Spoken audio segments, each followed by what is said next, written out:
Hello बच्चों, क्या हाल चाल। उम्मीद है आप सब लोग बहुत ही बढ़िया होंगे और अपनी पढ़ाई जो है वो कंटिन्यू कर रहे होंगे। ठीक है, आज का अपना जो टॉपिक है वो है carbon and its compound. Last video में हमने सेचुरेटेड अनसेचुरेटेड हाइड्रोकार्बन्स के बारे में डिस्कस कर लिया था, एल्केन एल्किन और एल्काइंस के बारे में। इसके बाद अपना जो टॉपिक आता है वो आता है आईयूपीएसी नोमेनक्लेचर, आईयूपीएसी नामकरण। ठीक है बेटा, इसमें अपने पास देखो, अगर डायरेक्ट अपने को कार्बन्स की चेन दी हुई है, हाइड्रोकार्बन की चेन दी हुई है, तो उसका हम नामकरण कैसे कर देंगे। डायरेक्ट उसमें जो एल्केन एल्किन, वो अगर सिंगल बॉन्ड, डबल बॉन्ड और ट्रिपल बॉन्ड है तो उसके अकॉर्डिंग हम उसमें एल्किन और एल्काइन ये सारे वर्ड ऐड कर देंगे पीछे जो, और जो जितने कार्बन होंगे उसके अकॉर्डिंग हम meth, eth, prop, but, pent, hex, sept, oct, non, dec वो लगा देंगे। ठीक है, लेकिन अपने पास अगर लंबी कार्बन श्रृंखला हो, उसके आउटसाइड कोई कंपाउंड जुड़ा हुआ हो, तो उनका नामकरण हम कैसे करेंगे। ठीक है, देखो बेटा, जीवन में असली उड़ान अभी बाकी है, जीवन में असली उड़ान अभी बाकी है, हमारे हौसलों का इम्तिहान अभी बाकी है। जीवन में असली उड़ान अभी बाकी है, हमारे हौसलों का इम्तिहान अभी बाकी है। अभी तो नापी है चंद जमीन, अभी तो नापी है चंद जमीन, अभी तो नापने के लिए पूरा आसमान बाकी है। ठीक है, तो देखो सबसे पहले अपने को क्या करना है, लॉन्गेस्ट जो अगर ब्रांच्ड हाइड्रोकार्बन हो, अगर अपने पास क्या हो ब्रांच्ड हाइड्रोकार्बन, तो सबसे पहले अपने को क्या करना है, लॉन्गेस्ट जो चेन है कार्बन्स की, लॉन्गेस्ट जो चेन है उसको सेलेक्ट करना है। उसके बाद जो अपने पास आउटसाइड कार्बन का अगर कोई ग्रुप जुड़ा हुआ है, आउटसाइड अगर कार्बन जुड़ा हुआ है उस चेन के, तो उसको हम क्या बोलेंगे, एल्किल ग्रुप बोलेंगे। उसको हम एल्किल ग्रुप बोलेंगे। जैसे अगर एक कार्बन जुड़ा हुआ है तो उसके लिए हम वर्ड यूज करेंगे मेथिल, दो कार्बन के लिए यूज करेंगे एथिल, ब्यूटिल, प्रोपिल, ये सारे वर्ड हम यूज करेंगे। ठीक है, इसके बाद अपने को क्या करना है, give number two the chain such A way alkyl group receive the smallest number. अपने को क्या करना है, जो चेन हमने सिलेक्ट की है उसमें जो एल्किल ग्रुप जुड़ा हुआ है उसको छोटे से छोटा नंबर मिलना चाहिए। इसके अकॉर्डिंग अपने को उस चेन की नंबरिंग करनी है, ताकि वो जो एल्किल ग्रुप जुड़ा हुआ है उसको सबसे कम नंबर मिले, स्मॉलेस्ट नंबर उसको मिलना चाहिए। ठीक है, right the name of alkyl group before the name of main chain. जो अपनी मेन चेन है उससे पहले अपने को एल्किल ग्रुप का नाम लिखना है। एग्जांपल से समझते हैं, देखो CH3, CH2, CH, CH3, और यहाँ पर देखो ये CH3 अपना एल्किल ग्रुप है। ठीक है, अब अपने को लॉन्गेस्ट कार्बन चेन सेलेक्ट करनी है, तो ये अपनी लॉन्गेस्ट कार्बन चेन है। ठीक है, ये देखो इसमें कितने कार्बन आ रहे हैं, 4 कार्बन आ रहे हैं, और एल्किल ग्रुप जो है वो कार्बन जो चेन है उसके बाहर रह रहा है। अपना रूल क्या बोलता है कि अपने को लॉन्गेस्ट चेन सेलेक्ट करनी है। लॉन्गेस्ट चेन हमने सेलेक्ट कर ली है। अब क्या करना है, अपने को जो एल्किल ग्रुप है इस चेन का नंबरिंग करनी है और एल्किल ग्रुप को स्मॉलेस्ट नंबर देना है। देखो यहाँ से हम नंबरिंग करते हैं तो 1, 2, 3 और 4, तो अपना जो एल्किल ग्रुप आ रहा है वो कितने नंबर पर आएगा, 2 नंबर पे। और अगर इधर से हम नंबरिंग करेंगे तो 1, 2 और 3 पर आएगा अपना एल्किल ग्रुप। तो हम इधर से नंबरिंग करते हैं 1, 2, 3, 4, 1, 2, 3 और 4। अपना जो एल्किल ग्रुप आ रहा है वो कितने नंबर पर आ रहा है, 2 नंबर पे। तो सबसे पहले हम क्या लिखेंगे, 2। उसके बाद अपना एल्किल ग्रुप है कौन सा, एक कार्बन है, उसके लिए हम क्या यूज करेंगे, मेथिल। तो हमने क्या लिख दिया, 2 मेथिल।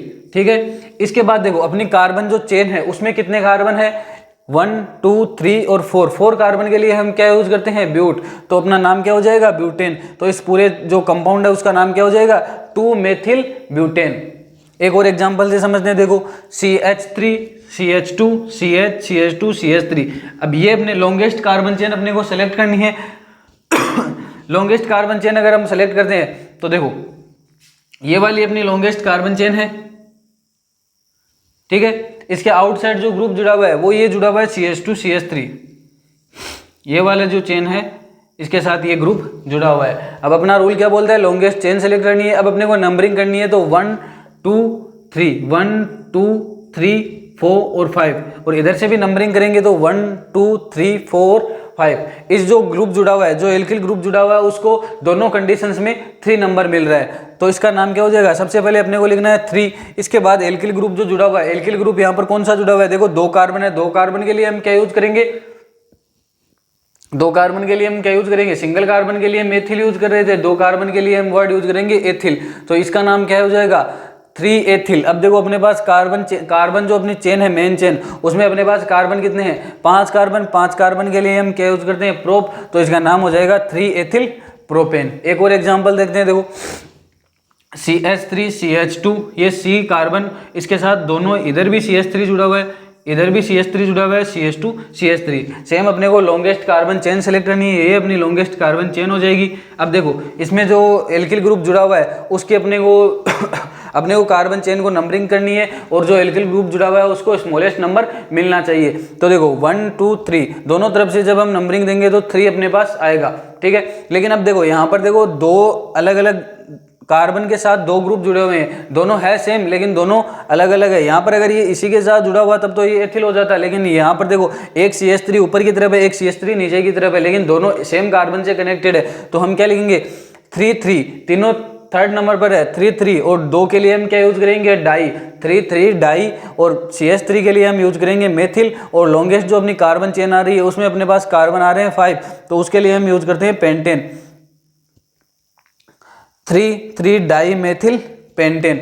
इसमें हमने यहां पर प्रोपेन गलत बोला है, ये होगा पेंटेन।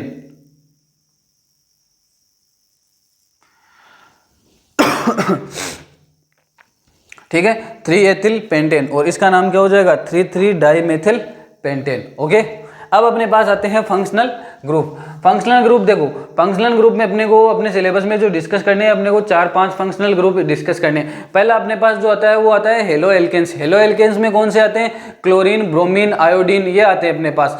इनमें देखो, इनमें सबसे पहले अपने को क्या लिखना है, अपने को प्रीफिक्स लगाना है। जब भी ये किसी कंपाउंड में ऐड होंगे तो इनका नाम पहले लिखना है, ये प्रीफिक्स की जगह आएंगे। इनका नाम जब भी किसी हम IUPAC नामकरण अगर करेंगे किसी कंपाउंड का तो इनको सबसे पहले बोलेंगे। इनका जो प्रीफिक्स लगता है वो लगता है क्लोरीन के लिए क्लोरो, ब्रोमो, आयोडो, ऐसा कुछ लगता है इनका, ठीक है। देखो सबसे पहला अपना फंक्शनल ग्रुप आता है हेलो एल्केन, इनका प्रीफिक्स लगता है क्लोरो, ब्रोमो, आयोडो। ये अपना इसका एग्जाम्पल है। देखो कार्बन के साथ ये कार्बन चेन है, 3 कार्बन की चेन है, और इसके साथ क्या जुड़ा हुआ है, क्लोरीन अपना ग्रुप जुड़ा हुआ है। तो इसका नाम क्या हो जाएगा, अपने को सबसे पहले इनका प्रीफिक्स जो है वो नाम के पहले आएगा, तो प्रीफिक्स अपना क्या हो जाएगा क्लोरो, और 3 कार्बन के लिए हम क्या बोलेंगे प्रोप, तो इसका नाम क्या हो जाएगा क्लोरोप्रोपेन। क्लोरोप्रोपेन इसका नाम हो जाएगा।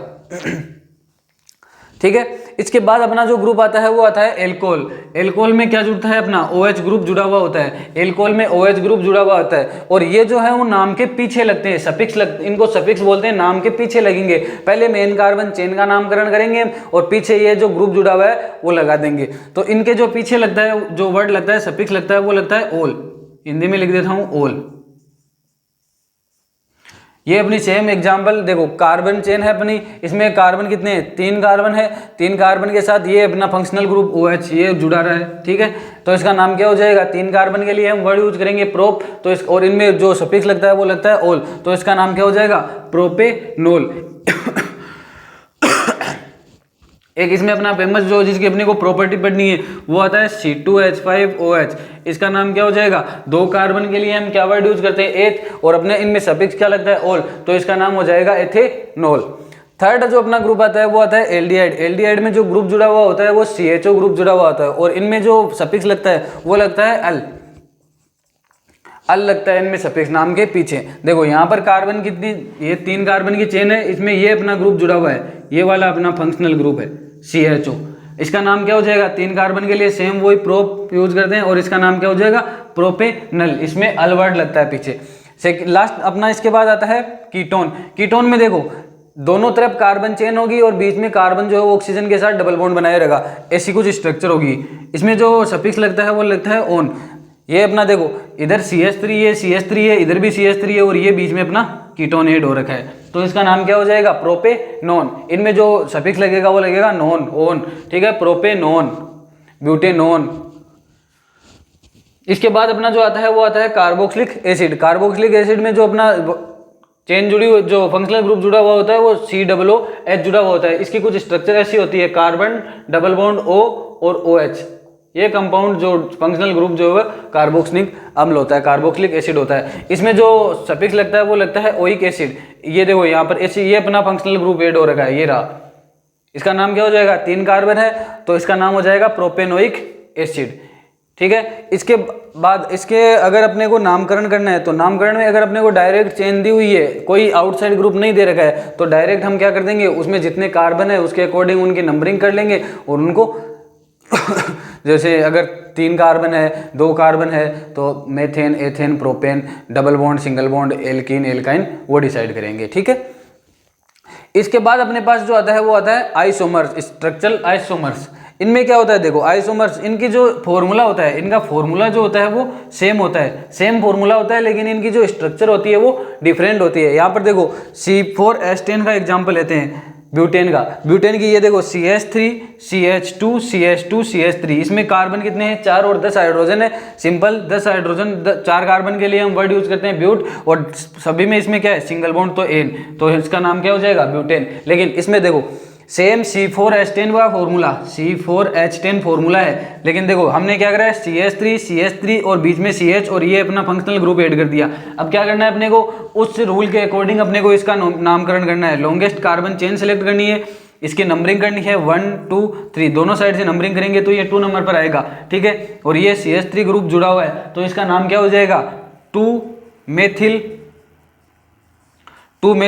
और 3 कार्बन के लिए हम वर्ड यूज करते हैं प्रोप, तो इसका नाम हो जाएगा 2 मेथिल प्रोपेन, 2 मेथिल प्रोपेन।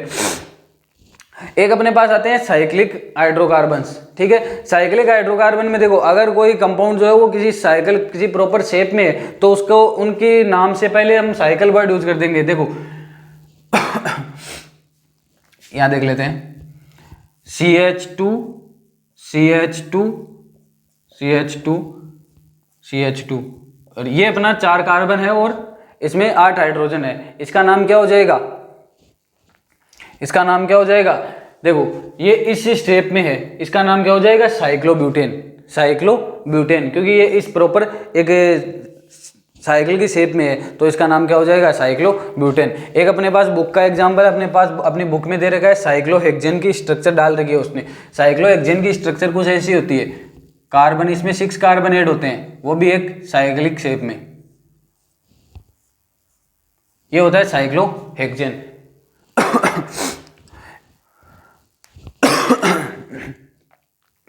इसके बाद अपने पास एक अपने पास आता है बेंजीन की स्ट्रक्चर। बेंजीन की स्ट्रक्चर देख लेते हैं, देखो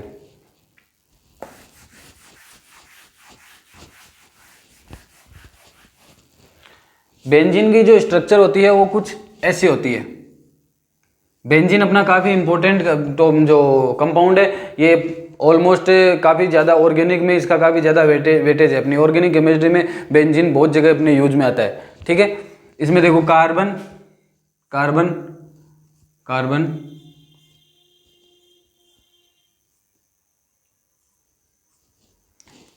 ठीक है, 6 कार्बन और 6 हाइड्रोजन, C6H6, इसका फॉर्मूला होता है C6H6।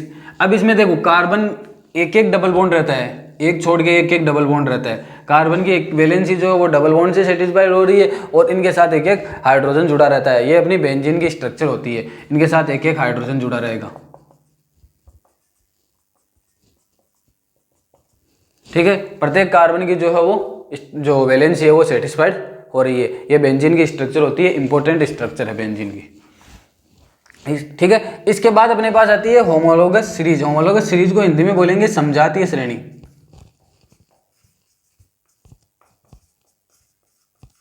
होमोलोगस सीरीज क्या होती है, अगर कोई हाइड्रोकार्बन है तो उसमें अगर सेम फंक्शनल ग्रुप जो है वो हाइड्रोजन को रिप्लेस कर रहा है, सेम फंक्शनल ग्रुप हाइड्रोजन को रिप्लेस कर रहा है, वो सीरीज जो है वो होमोलोगस सीरीज होती है। इस सीरीज में क्या होता है, एक डिफरेंस चलता है, CH2 का डिफरेंस चलता है। जो कंपाउंड्स होंगे उनमें CH2 का डिफरेंस चलेगा और उनका जो मास होगा, एटॉमिक मास, उसमें 14 यूनिट का डिफरेंस चलता रहेगा। इसमें CH2 ग्रुप का डिफरेंस चलता है, 14 यूनिट का डिफरेंस चलता है। इसका देखो एग्जांपल, CH3OH,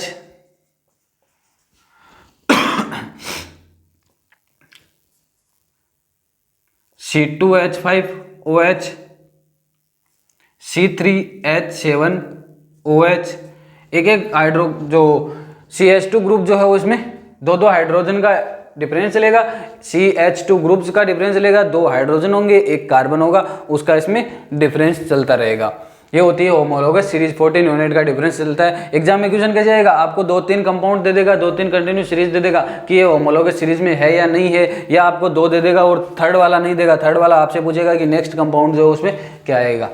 इसके बाद अपने पास आती है केमिकल प्रॉपर्टीज। जो कार्बनिक कंपाउंड्स है उनकी केमिकल प्रॉपर्टीज आती है। फर्स्ट अपने पास आती है कंबस्टन, ठीक है। जब इनको वायु में इनका दहन किया जाता है, जब इनको जलाया जाता है, तो अपने को क्या मिलता है, CO2, H2O और हीट और लाइट मिलती है। CH4 का जब दहन होता है ऑक्सीजन की प्रेजेंस में, तो अपने को मिलती है CO2 और H2O, और साथ में अपने को हीट या लाइट मिलती है। सेकंड जो प्रॉपर्टी इनकी आती है वो आती है ऑक्सीडेशन।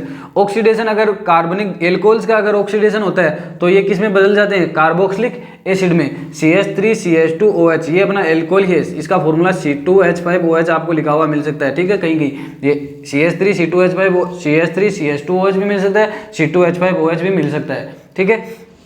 अब देखो इनमें क्या होगा, अगर इसका ऑक्सीडेशन होगा, ऑक्सीडेशन किसकी प्रेजेंस में होगा, KMnO4 और K2Cr2 कैटालिस्ट की प्रेजेंस में। ये KMnO4 जो है वो एल्कली नेचर होगी इसकी, KMnO4 की एल्कली नेचर होगी और K2Cr2 की एसिडिक नेचर होगी, ठीक है।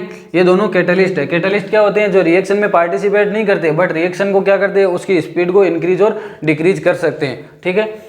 तो जब एल्कोहल का ऑक्सीडेशन होगा तो ये किस में चेंज हो जाएगा, कार्बोक्सिलिक एसिड में, CH3COOH में एल्कोहल चेंज हो रहा है। थर्ड जो अपने पास प्रॉपर्टी आती है वो आती है एडिशन रिएक्शन। इसमें क्या होता है, जो अनसेचुरेटेड हाइड्रोकार्बन्स है, अनसेचुरेटेड हाइड्रोकार्बन्स को सेचुरेटेड हाइड्रोकार्बन्स में चेंज किया जाता है। ये जो प्रोसेस कहलाती है वो कहलाती है हाइड्रोजनेशन, हाइड्रोजनीकरण इसको बोलते हैं। इसमें क्या होता है, जो अनसेचुरेटेड हाइड्रोकार्बन्स है उनको निकिल और पैलेडियम जो कैटालिस्ट है उनकी प्रेजेंस में उनमें हाइड्रोजन फ्लो करवाई जाती है, जिससे उनमें क्या होता है, हाइड्रोजन ऐड हो जाती है और डबल बॉन्ड जो है वो हट जाता है।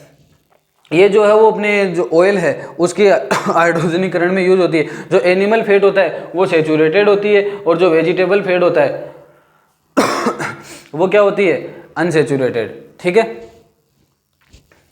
इनका जो यूज होता है वो अपनी जो वनस्पति जो ऑयल होते हैं उनके हाइड्रोजनीकरण में यूज होती है ये विधि, ठीक है। इसके बाद अपने पास आती है सब्स्टिट्यूशन रिएक्शन। सब्स्टिट्यूशन रिएक्शन में क्या होता है, अगर हाइड्रोकार्बन में क्लोरीन गैस का फ्लो करवाया जाए, क्लोरीन गैस का फ्लो कैसे करवाएंगे, सनलाइट की प्रेजेंस में, इन प्रेजेंस ऑफ सनलाइट।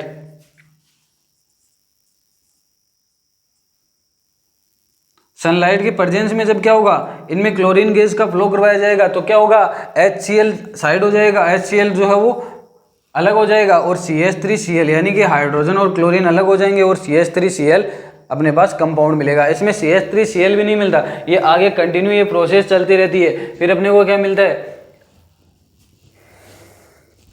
ये कंपाउंड जो अपने को कंटिन्यू मिलता रहता है। जैसे पहले अपने को मिला है CH3Cl, फिर अपने को मिलेगा CH2Cl2, HCl जो वो हर स्टेप में HCl निकलता रहेगा, CH2Cl2, फिर अपने को मिलेगा CHCl3, फिर अपने को मिलेगा CCl4 कार्बन टेट्रा क्लोराइड, ठीक है। ये होती है अपने पास कार्बनिक जो कंपाउंड्स हैं उनकी केमिकल प्रॉपर्टीज। इसके बाद अपने आती है कुछ इंपॉर्टेंट जो कंपाउंड्स है, जैसे अपना एथेनॉल हो गया और एथेनोइक अम्ल हो गया, ठीक है, एल्कोहल और एथेनोइक अम्ल, इनकी जो प्रॉपर्टीज आती है। और उसके बाद अपना जो है वो साबुन और मिशेल निर्माण, अपमार्जक, डिटर्जेंट, ये है अपने पास। तो आइए इनके बारे में डिस्कस देखते हैं। अपने प्रॉपर्टीज ऑफ एथेनॉल, और एथेनॉल अपना जो एथेनोइक एसिड है उनकी अपने को प्रॉपर्टीज डिस्कस करनी है, ठीक है। सबसे पहले अपने पास प्रॉपर्टी आती है एथेनॉल की। एथेनॉल का जो कॉमन नेम है, एथेनॉल का कॉमन नेम जो है वो एल्कोहल है। इसका फॉर्मूला जो होता है वो होता है C2H5OH। एथेनॉल का जो फॉर्मूला होता है वो होता है C2H5OH। ये जो है वो वाटर में सोल्यूबल है। इसका जो यूज होता है वो मेडिसिन में भी इसका यूज होता है, और ये जो है एल्कोहल, ये जो ड्रिंक्स होती है उनमें भी यूज होता है। हालांकि जो अगर प्योर एथेनॉल होगा, अगर उसकी थोड़ी सी भी क्वांटिटी ले जाएगी तो वो जो है वो ह्यूमंस की डेथ हो सकती है उससे, ठीक है। इसलिए ड्रिंक्स जो ड्रिंक्स होती है उसमें ये लिमिटेड क्वांटिटी में ऐड किया जाता है, ठीक है। और जो एल्कोहल है उसको मादक पदार्थों के रूप में भी यूज किया जाता है, जो कि काफ़ी ज़्यादा नुकसानदायक है। वो अपने जो न्यूरॉन सिस्टम होता है, अपना जो तंत्रिका तंत्र होता है, उसको भी डैमेज करता है। अपनी सोचने समझने की क्षमता जो पावर है उसको भी नुकसान पहुंचाता है, और काफ़ी सारी वो डिजीज का भी कारण है, ठीक है। अब अपने पास आती है इसकी केमिकल प्रॉपर्टीज। फर्स्ट प्रॉपर्टी जो है वो सोडियम के साथ ये कैसे रिएक्शन करता है। देखो एथेनॉल की जब रिएक्शन होती है सोडियम के साथ, तो ये क्या करता है, हाइड्रोजन को रिलीज करके सोडियम ऐड हो जाता है, और ये जो कंपाउंड बन रहा है इस कंपाउंड का CH3CH2O- Na+, इसका नाम है सोडियम एथोक्साइड। ये जो कंपाउंड बन रहा है इसका नाम है सोडियम एथोक्साइड। तो एथेनॉल जो है वो सोडियम से रिएक्ट करके सोडियम एथोक्साइड बनाता है और हाइड्रोजन गैस रिलीज करता है। नेक्स्ट जो इसकी प्रॉपर्टी आती है वो आती है जब एथेनॉल को जब हीट किया जाता है, एथेनॉल को जब 443 केल्विन पर हीट किया जाता है, लेकिन किसकी प्रेजेंस में, अगर H2SO4 की प्रेजेंस में इसको हीट किया जाता है 443 केल्विन पर H2SO4 की प्रेजेंस में इसको जब हम हीट करेंगे तो ये अपने को क्या देगा, H2O तो इससे बाहर हो जाएगा और ये अपने को अनसैचुरेटेड हाइड्रोकार्बन्स मिलेंगे। ठीक है, ये इनकी सेकंड प्रॉपर्टी है। ये दो ही प्रॉपर्टी अपने को डिस्कस करनी है। इसके बाद अपने पास आती है properties of ethanoic acid. Ethanoic acid जो है उसका कॉमन नेम होता है एसिटिक एसिड। फॉर्मूला जो होता है वो इसका होता है CH3CH3COOH। कार्बोक्सिलिक एसिड इसमें ऐड है अपना फंक्शनल ग्रुप। देखो इसका जो 5 से 8% जो सॉल्यूशन है वाटर में वो कहलाता है विनेगर। विनेगर जो होता है वो अपने जो अचार होता है उसकी प्रिकॉशंस में उसको सुरक्षित रखने के लिए, ताकि उसमें कोई स्मेल ना हो, उसको बचाने के लिए, उसको सेफ रखने के लिए यूज होता है। ठीक है, इसकी जो पहली प्रॉपर्टी आती है वो आती है एस्ट्रिफिकेशन। इसको हिंदी में बोलते हैं एस्ट्रीकरण। इंपॉर्टेंट रिएक्शन है एस्ट्रीकरण। देखो जब कार्बोक्सिलिक एसिड की रिएक्शन होती है एथेनॉल के साथ, कार्बोक्सिलिक एसिड की जब रिएक्शन होती है एथेनॉल के साथ तो ये परफॉर्म करते हैं एस्टर बनाते हैं। एस्टर जो है वो इनकी जो स्मेल होती है स्वीट स्मेल होती है, इनकी जो है वो खुशबू जो होती है वो मधुर खुशबू होती है। इनका जो यूज होता है, एस्टर का जो यूज होता है वो परफ्यूम्स के प्रोडक्शन में होता है, परफ्यूम बनाने में एस्टर का यूज होता है। अगर एस्टर की रिएक्शन हम किसके साथ करवाएं, NaOH के साथ, तो ये क्या करता है, एल्कोहल तो वापस रिलीज कर देता है, फिर से एल्कोहल बना देता है और ये बनता है एसिटेट जो CH3COONA, ये आयन बनाता है। इसके बाद देखो रिएक्शन विथ बेस, अगर एसिटिक एसिड की, अगर एथेनोइक एसिड या एसिटिक एसिड की रिएक्शन NaOH के साथ हो, NaOH के साथ जब रिएक्शन करवाएंगे तो ये कंपाउंड बनाएगा CH3CO- और Na+, ये कंपाउंड बनाएगा और H2O रिलीज कर देगा। थर्ड जो अपनी प्रॉपर्टी आती है वो आती है reaction with carbonate and hydrocarbonate.